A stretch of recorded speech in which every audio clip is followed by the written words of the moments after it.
আসসালামু আলাইকুম। যাই হোক, বিএমইটি কিভাবে রেজিস্ট্রেশন করবেন সেটা নিয়ে অনেকেই বিভিন্নভাবে জিজ্ঞেস করতেছেন যে কিভাবে কি করবেন।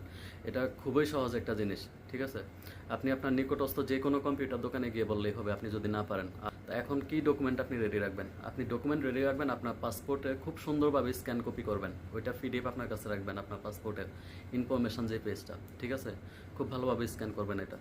তারপরে আপনি আপনার ছবি তুলে রাখবেন, মিনিমাম 15-16 কপি ছবি তুলে রাখবেন। এগুলা কখন কোথায় কাজে লাগে আপনি বুঝতেও পারবেন না।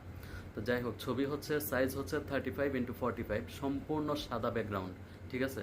আর ছবিগুলো রিসেন্ট তোলা যেতে হয়, মানে সাম্প্রতিক সময়ে তোলা যেতে হয়, ঠিক আছে? আর ছবিতে কোনো প্রকার এডিট করবেন না, একদম র ছবিটা রাখবেন, যে ছবিটা তুলছেন ওইটাই একদম র ছবি। ছবিতে কোনো প্রকার এডিট বা এটা সেটা ধলা সাদা কালো এসব করার দরকার নেই।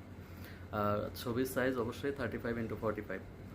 আর হচ্ছে আপনি আপনার ভোটার আইডি কার্ডটা স্ক্যান করবেন, ভোটার আইডি কার্ড সাথে রাখবেন, ওইটা স্ক্যান করবেন, ফটোকপিও করে রাখবেন, কালার ফটোকপি। আর স্ক্যান করে ওটা পিডিএফ আপনার মোবাইলে রাখবেন।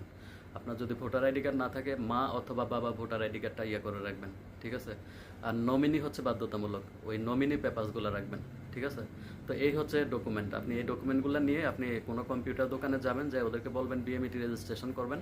যে যেমন রাখে, 500, 600, 700, 800, যে যেমন রাখে ওরা রেখে করে দেবে আপনাকে। আর যদি আপনি নিজে নিজে করতে পারেন তাহলে খরচ অনেক কম, আপনি অনলাইনে ঢুকে আপনি নিজেই করতে পারবেন।